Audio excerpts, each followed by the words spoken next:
Adam, I got this model made and I am going to explain this thing to you.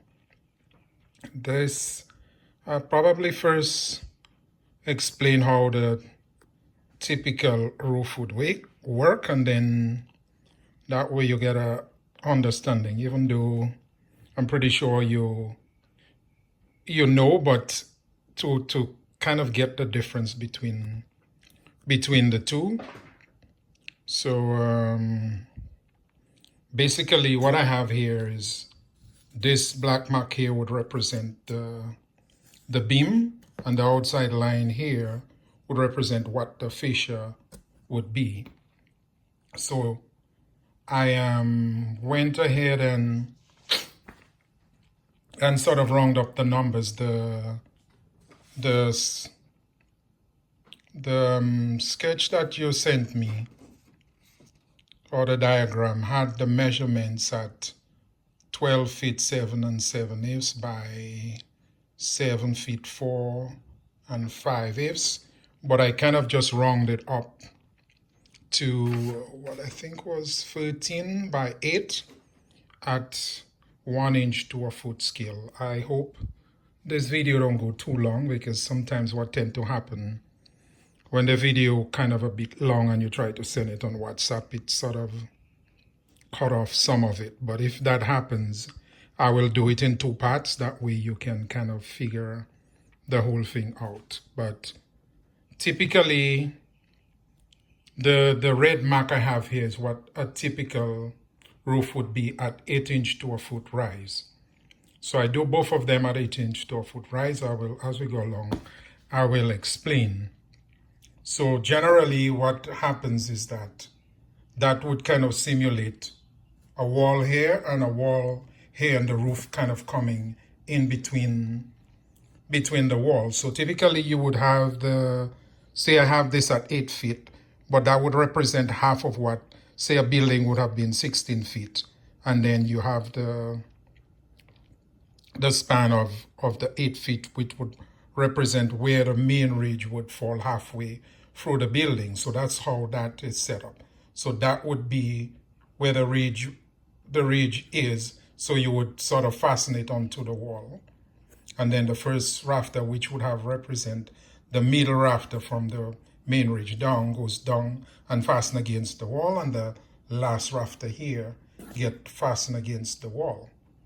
So from that corner here, that yellow line here would represent the line of where the hip would be, and just sits up here. So that 8 feet you measure here, you would measure the same 8 feet here, and that's where your first rafter would start and get in the corner here, and then your hip would then come in between it and come straight down at the corner of the beam and out there to the fascia board. That is pretty much what it would be. I would then, towards the end, show you the difference between the two when the roof is actually on. But the main part that we want to deal with is that irregular bastard roof.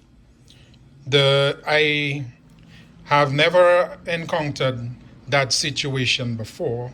I've dealt with the regular one, but this one, but I understand how it works, because the guy, whoever draw this, whether it's an architect or an engineer, they give you a specific, did the maths for you. But doing the maths, unless you actually understand the practical sense of how that works and just citing the maths to you, that's why I decide to do the model, so it makes it easy for you to understand. But that in itself is something that you have to understand, is not something that because even the length that is on the thing, and I round up the number to 8, it would then change the pivot point where that ridge would sit on the beam by just moving it just an inch or a foot, because he did the calculation there, and I'm pretty sure if somebody, an architect, in Dominica drawing this for you. They're not going to give you all that detail and get that precise, because he calculated the distance from the corner of the beam to be 8 and 9/16 where the ridge would sit on the beam. But like I'm saying, if you just move it, I move it a few inches, the point, because what is happening there, the point that he's putting it is because of where the fascia board runs a foot on either side, or whether in Dominica typically we do it 2 feet, because at that pivot point, if the back wall here was to move further back, then it changes the pivot point. Because if you imagine where it is there now, say on the line, and I just move it over here, you could see that the point there where it meets the fascia changes. So the side where my form is, the fascia would get closer to the beam. So to fix that problem, you have to then move the pivot point further away from the corner, because what is happening on a typical roof, you hear where that yellow line is at 45 degrees. So you're always going to fall in the middle of the beam, and then the two sides, the distance for the fascia board would remain the same. But anytime you change the angle, if you leave it at that point, you could see the end is getting further away from the corner of where the fascia is simulated.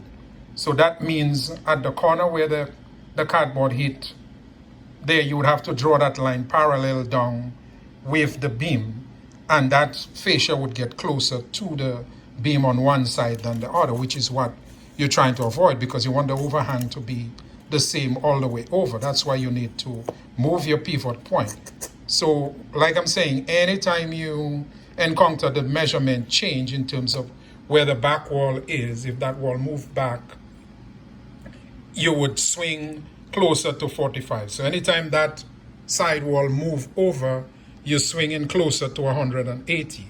Anytime that wall get closer, you're swinging closer to 90 degrees.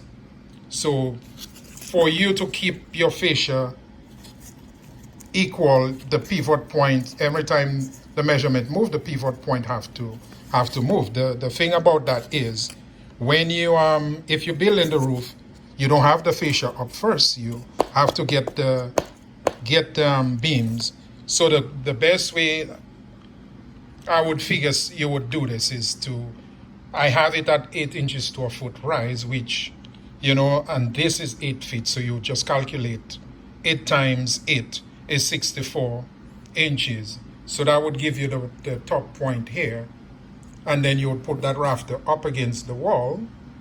And then from that point where the yellow mark is, that rafter against the wall would come down. And then you would just come, your ridge now would come in here. But what you would want to do first is you would have to run a line to simulate the fascia. So that now, where the line crisscrosses each other, that's where the end of your beam or your hip is going to be. So that's where it then tells you where the hip is going to sit on the beam, because it cannot go like you would with a typical roof 45 degrees, because that angle changes. So that is the most important thing. But the architect there, like I'm saying, is pretty generous. But you're not going to find any architect in Dominica do that maths for you to give you all that measurement of how far from the corner to put the hip and the angles that the rafters is going to be. Because if you see the side cut of the rafters, he actually has the angle on it, that one side is 31.26 and the next side is 59.474. But like I'm saying, if the back wall was to move further back, then that angle here would change away from the corner to meet the corner back in here, because the wall moves further back. So that angle here would change in itself. The pivot point would move, the angles would change. So the instead of 30, it probably would start to get to 20 point something, 25, whatever. And that the angle on the other side will get sharper, like what I said was 59 point. So you'd start to get to 60 point something.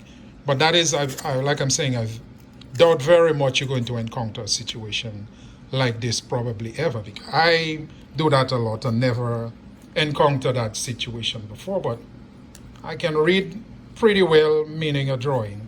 So as soon as I see it, I understand what needs to be done. But the problem you're going to have is that on one side where the angle gets shallower, it's easy to tilt the saw to 45. So if you have to tilt it to 30 degrees, it's not a problem. But if you have to tilt it to 60 degrees on the opposite side, the saw cannot do that. So it's a very troublesome thing to do. I'm going to stop here and see if that video is too long and then I'll start